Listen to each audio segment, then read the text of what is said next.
What's up, guys? It's HOTSHOT Dave coming at you.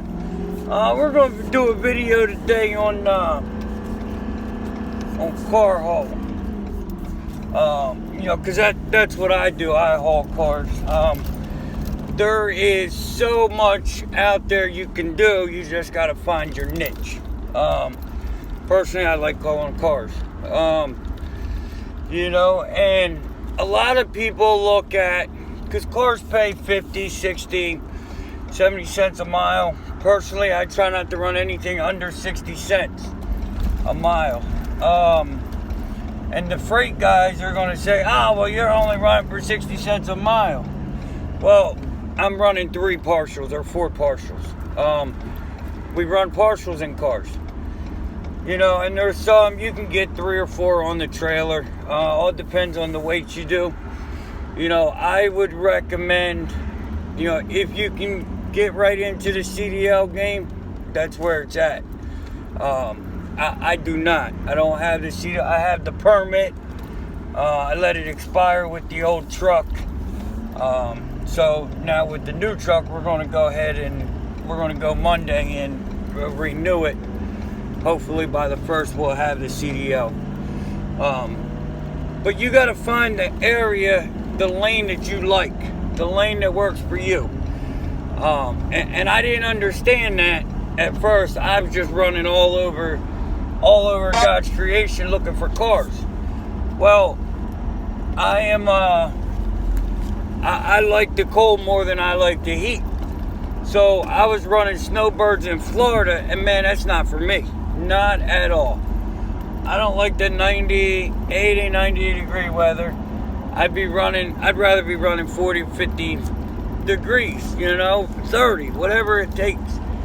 I can always bundle up, turn the heat up, but man, once you get hot, you get hot. You can't, there's nothing you can do outside to cool down, essentially. So, that's just me. And like right now, I live on the East Coast. Work out of Delaware, Jersey, Pennsylvania. Delaware, that area to Wisconsin, Minnesota, Chicago is hot right now. Because nobody wants to go in the 20 degree weather. Well, I'm going. This is under 26,000 pounds. I can book a load for $230 to $240 a mile. And that's decent money. And your miles, your price per mile is going to be a little lower in cars because you don't have that deadhead. If guys are running $3 a mile for freight on let's say a 500 mile run, and you're deadheading just even 300 miles to get it, well, you're no longer at $3 a mile. I'm on my phone, I can't do the math, but you get the point. This business is about all miles. This business is not about loaded miles. My truck still has wear, tear, fuel, costs, all that when it's empty. It's a little bit lower, but it's still got that cost. So how can I count $3? I'm getting $3 per mile on my loads. No, you're not, because you're deadhead. It's very rarely, and now I don't know freight. I'm just going by what my buddies say and what I see them do. So I don't want to see in the comments, you don't know what the hell you're talking about, blah, because I don't know. When it comes to freight, I don't know. I know what I see and what I hear. But I know my buddies don't drop off in Philadelphia and drive to the other side of Philadelphia and reload. 90% of the time, they don't. In cars, that's what we do. If you do it right. So, yeah, I'm running 220 to 230 a mile, but I don't have the deadhead. So my all miles price is higher. If that makes sense. Like I said, it's all about all miles. All miles, all miles, all miles. And I am more of a long haul type of guy. my business philosophy and model is they pay me to drive. They don't pay me to load and unload. So yeah, local cars, you can get $1.50, $1.60 a mile, but they're going 75, 100 miles. You're driving 100 miles to make $150. It took you more time to load and unload and get there than it did to drive it. That's just the way it works. Now, sometimes people can make money local, but that's just not for me. I'd rather drive. I'd rather do the long hauls and cash out $1,500 to $1,800. And you can't be scared to run 66% loaded. So, perfect example, I was in Indianapolis on Wednesday looking for cars. I wanted to come back to the East Coast and get home and see my family. So, Indianapolis area, or not Indianapolis, I'm sorry, Indiana. I was in like Terre Haute and Evansville, over on the west side.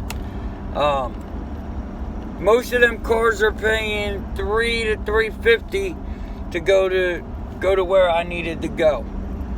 But yet I could pull them out of Ohio for the same money, go to the same place. So what do? I get a $150 to $200 car going to Ohio to cover my fuel and go get a load out of Ohio. But I ended up finding one that was paying $500 to come over to the East Coast. So I picked that one up. Then I picked up one going to Ohio, the Columbus area, and to drop it off. And then I picked up two out of Dayton coming over. So it made out a good run. Now, if you guys are running off of Central or anywhere for that matters, and I've learned this the hard way, if that load says COD, you better make sure you get your money. Because if it says COD, and when you get there, they say, we're going to have to mail you a check, right? So you now have given up every angle you have to get that money. If it says COD, it's your responsible or our responsibility to get paid. I had a customer that did that to me, and it took me almost 3 weeks to get paid. Well, when I called Central, they said, well, it's your responsibility to get paid. It says COD, you should have got your money. I said, well, what am I supposed to do with the car? They said, keep the car until they pay you. Yeah, I mean, now here's where that runs in, and the brokers know this. If you... I'm delivering in Indiana, I live in Delaware. I already have my loads booked when I drop off. So I'm not able to take that car with me, and they know that. But and they say and this is the law, that you can keep that car. That car is your possession till you get paid. It's the law, or the FMCSA. It's in their rules and regs. I've seen it with my own eyes, and Central has sent it to me. That's the law. That's how it goes for us carriers, so we don't get sticked. But 9 times out of 10, you can't keep the car. Now, I had one last night. They were supposed to leave me the check. Well, they didn't leave me the check, so I didn't leave the car. The car's in my yard. I'll wait on them Monday, and then we'll discuss it. Because I've now had to deliver this car twice because they didn't do what they said they were going to do. So, I mean, you can do what you want with business, but, and I've learned this also, if you run cheap for a broker one time, they expect you to do it all the time. You know, because now you've made yourself that cheap whore. Pardon my French. You've made yourself the guy that has no respect for you or your equipment and the miles you run. You know, it's... If my truck's not making $100 an hour, it's not moving. Is how I try to do it. Now, I may get 85 to 90 miles, $90 an hour, whatever. But in that range, I'm not going to run 10 hours for $200. You know? So, I mean, yeah, that's it. Now, if, I'm not going to make these real long, you know, because I can be long-winded, then I start rambling. There's going to be a couple different kind of videos on this channel. There's going to be the informative videos like this. Then there's going to be videos on just what I'm hauling. Like right now, I got a 48 Willys rust bucket. But you know what? It pays good. I may need to get a tetanus shot afterwards, but it pays good. So, you know, I'm going to do a couple different things now. If you guys want to know anything, got any questions, holler at your boy. It's hotshotwedge@gmail.com. You hit me up on here, or I'm on Facebook. You know, just holler at your boy. Like, subscribe, share, get me out there. There ain't many people doing this on HotShot. You know, people don't have time to give back what was given to them. You know, but I've got nothing to do but drive, brothers, sisters. You guys got any questions? You need any help? Come on, let me know. HotShot Dave, we're out.